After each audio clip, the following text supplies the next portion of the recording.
చరిత్రలోనే అత్యంత వేడి సంవత్సరంగా 2024 రికార్డు సృష్టించింది.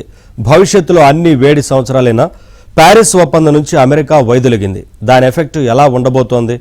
అసలు గ్లోబల్ వార్మింగ్లో అమెరికా పాత్ర ఎంత?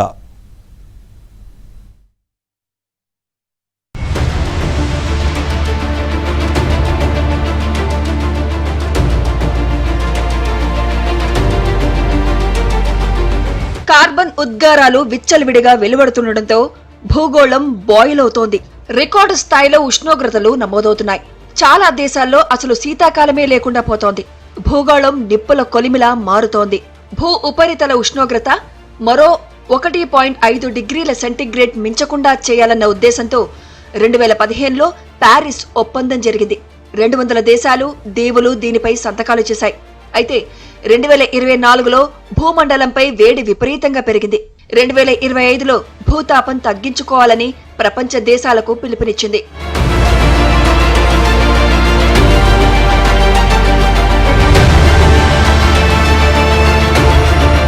ప్యారిస్ ఒప్పందం నుంచి అమెరికా వైదొలిగినట్లు డొనాల్డ్ ట్రంప్ ప్రకటించారు.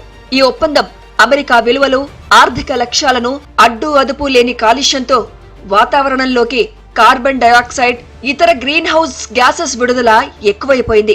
1850లో భూ ఉష్ణోగ్రతలను నమోదు చేయడం మొదలుపెట్టినప్పటి నుంచి అత్యంత ఉష్ణోగ్రతలు నమోదైన సంవత్సరంగా 2023 రికార్డు సృష్టించింది. ఇక ఈ రికార్డులను 2024 బద్దలు కొట్టింది.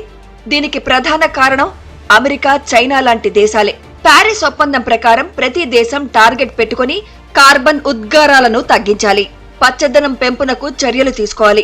ఇప్పుడు అమెరికా ఈ ఒప్పందం నుంచి దేశాలన్నీ కలిపితే ఎంత కాలుష్యం వస్తుందో ఒక్క అమెరికా నుంచే అంత వస్తోంది. కార్బన్ వాయువులు తక్కువగా విడుదల చేస్తున్న 140 దేశాలు కలిస్తే ఎంత కార్బన్ వాయువులు వస్తున్నాయో ఒక్క అమెరికా నుంచి అంత పొల్యూషన్ వస్తుంది. అంటే ప్రపంచంలోనే అతిపెద్ద పొల్యూటెంట్ అమెరికా అన్నమాట. అలాంటి అమెరికా ప్యారిస్ ఒప్పందాన్ని ఉల్లంఘిస్తే అసలు ఒప్పందానికే విలువ లేకుండా పోతోంది.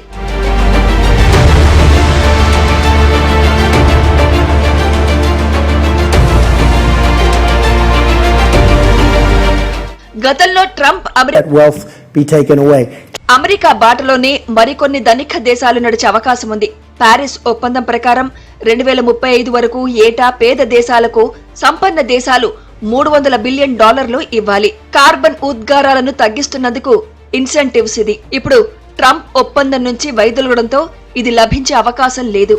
దీంతో పేద దేశాలు సైతం డీజిల్ వాహనాలను, కాలుష్యకారక కంపెనీలను కంట్రోల్ చేయలేవు. దీంతో ప్రపంచమంతా గ్లోబల్ వార్మింగ్ పెరిగే ఛాన్స్ ఉంది.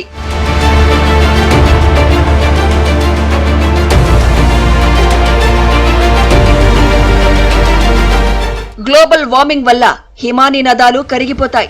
ధ్రువ ప్రాంతాల దగ్గర మంచు కరిగిపోతుంది. సముద్రం మట్టం పెరుగుతుంది. తీర ప్రాంతాల్లోని నగరాలు మునిగిపోతాయి.